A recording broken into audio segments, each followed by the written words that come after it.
Welcome back, everybody, to another episode of Hook the Line.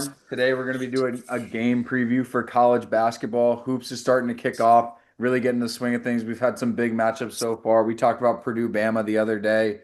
Houston Auburn just came down to the wire this past weekend.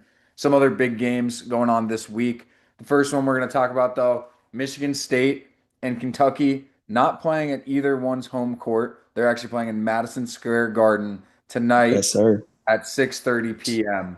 So, how are we feeling? Yeah, this is a good one, honestly. Good neutral site game. Start off the year down the road for me in Madison Square Garden. Great venue.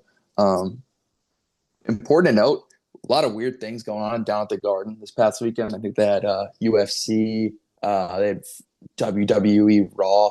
Scatterbell was there with a bunch of Giants guys, which I thought was hilarious. But they don't get a chance to practice there until today. So I feel like that's interesting because that's a big gym to play in pro level. Might be some newer to these some of these guys that haven't played on a stage like this. I think that matters more for Kentucky because Kentucky has a lot more transfers than Michigan State does. Michigan State, I think, has like one compared to Kentucky, who has a lot of their minutes are coming from transfers that haven't been on the team last year in a few years. So it should be a good one.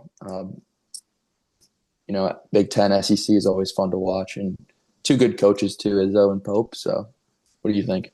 Oh yeah, no, I'm excited. I mean, both these teams, this is the first time, like early in the season when you go through the first couple games, you're kind of getting a feel for how teams are. Teams are starting to get tested. You get a little bit of a like test in the waters. This is two teams that have been tested. I mean, Michigan State played Arkansas and Kentucky played Louisville. So both these teams have had close, tightly contested games against good teams. So I'm excited to really see this season start to kick off because this is where it gets really fun. When you turn the corner, you get towards those Thanksgiving, like kind of not preseason, but pre-conference matchup tournaments. Yep. Really fun. So it's fun that we're getting a matchup like this before those big tournaments in Thanksgiving. But MSG, last time two teams played there, the underdog came out on top. So Bama beating St. John's. We'll see if Michigan State can do it. I feel like I being in Madison Square Garden, I feel like definitely gives a little bit of the edge to Michigan State not having to go to Kentucky. Yes. But Kentucky talent wise, very deep this year. They've shown that even in that Louisville game, they weren't close for a lot of it, but they showed a little bit of fight. So it's gonna be interesting going walking through this game, walking through the matchups that we got. A lot of returners on Michigan State, a few returners on Kentucky, a few new guys. So we'll talk through it. What are some matchups that you're looking forward to? Yeah. So when I look at these like neutral site early games, maybe not these tournaments, but like kind of the more random ones, are a lot of it comes down to familiarity within your team and like how much how many minutes have you played together? Like, can you play together in these neutral site when you don't have the crowd with you? And can you shoot well? Can you overcome adversity a little bit? And I think that leans to the favor of Michigan State, where this a lot of the guys that play minutes for this team have been playing together for a few years now. They've already played in a tournament last year. The neutral site games last year, conference play, all of that stuff.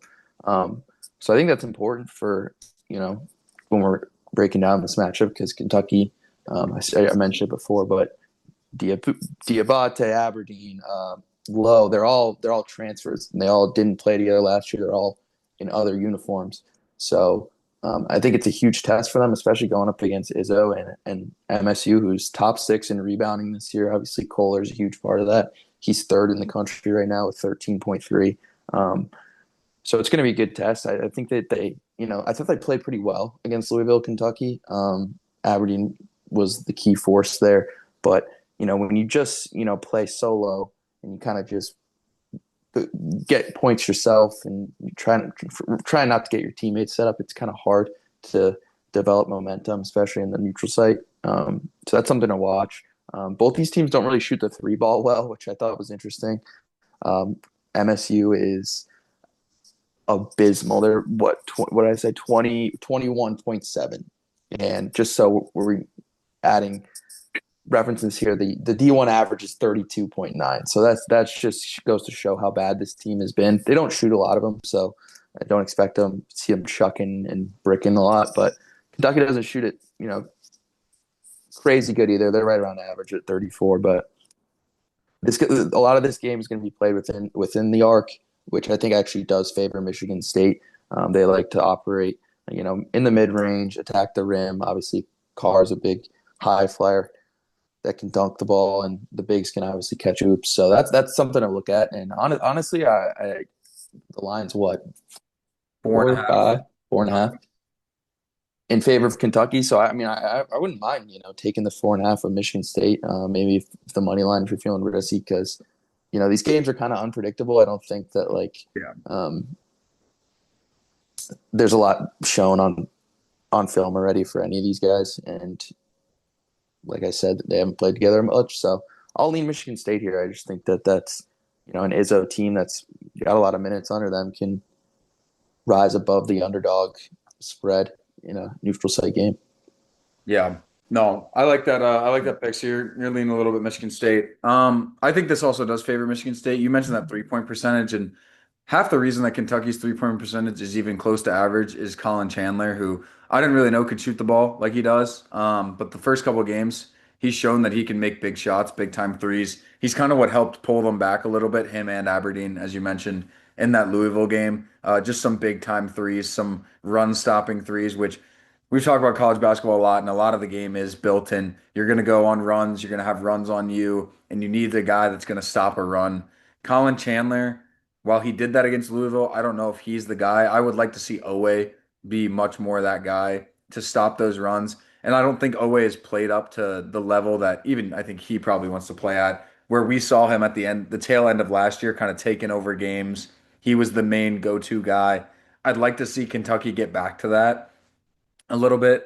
I want to see the offense run through him probably more than Aberdeen. I think Aberdeen's been very good, but I just don't think that Aberdeen is going to be able to beat a fundamentally sound team like Michigan State, who's going to play, they're going to play the basics correctly. They're not going to do too many flashy things. Obviously, Cohen Carr is going to make some highlight reel dunks. I mean, we saw that last year. But when you look at the matchups that are on the floor, you kind of alluded to it. I would also say Kentucky is a little bit more of a solo team of they like to ISO it out. It just at the end of the possession, they'll get it to their playmaker and he just drives to the basket. It's not a whole lot of, set up fundamental plays. They don't look too sound in their offense. So it's either big threes or athleticism at the rim. And I think Michigan State can match that. Maybe not in the threes, but definitely in the athleticism at the rim, just with their guards. Jeremy Fears and Cohen Carr, I think, can defend pretty well as well. Izzo's always going to have his guys ready to defend. So Kentucky's going to have to make shots. And so if Colin Chandler's the only one hitting threes, I don't see them being able to pull away from this game. I think it'll stay neck and neck. Like you said, both coaches are good.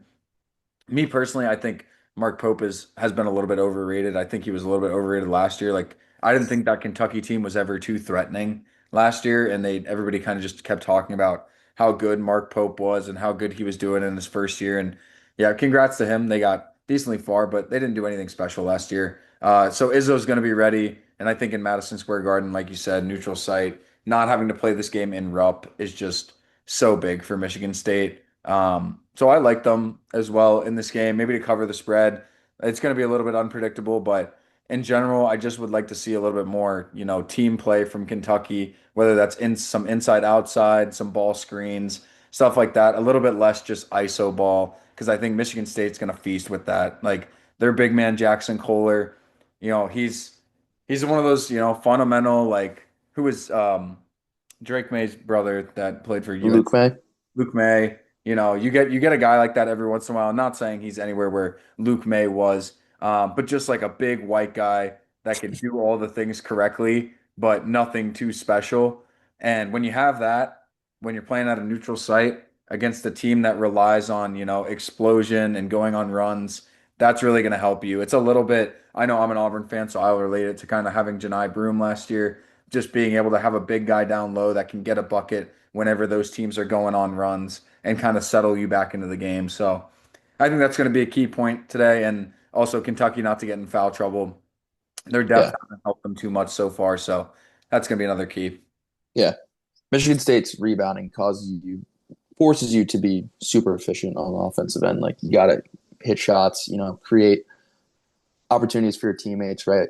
Get up a lot of assists, which Kentucky really hasn't shown us yet. So if that is their key to success, it's probably going to be that. And a lot of offensive efficiency. So it should be a good game and a good little chess match to start Tuesday night. Yeah, no, I agree. A lot of fun. So 6:30 down there in the garden, going to be really fun. Hopefully there's a good turnout. Do you even think about going to this game? I mean, if it is right in your backyard. Thing is, Madison Square Garden is just way too expensive for anything in my price range at the moment, given my status. But maybe if my team, if Purdue was playing here in a game like this, I would definitely be going. But not these four. Yeah. No, that's fair. So we'll get a good look at these teams tonight. But yeah, I think we're both kind of in a similar boat of leaning Michigan State. It's going to be a weird game, so I'm probably just going to take Michigan State on the money line. I'll go ahead and say that that's going to be my pick. If you want to say what your pick's going to be for tonight. Yeah, I'll probably just say the spread just because I'm a pansy and don't love ball like that. Yeah. But yeah, at the end of the day, you're going to trust Izzo. No, So yeah, absolutely. I think Izzo rolls on, but we'll see. Should be a really fun one to kick off tonight. And then there's some more games later on and later on through the week. So we'll talk through some of those. But yeah, looking forward to this one.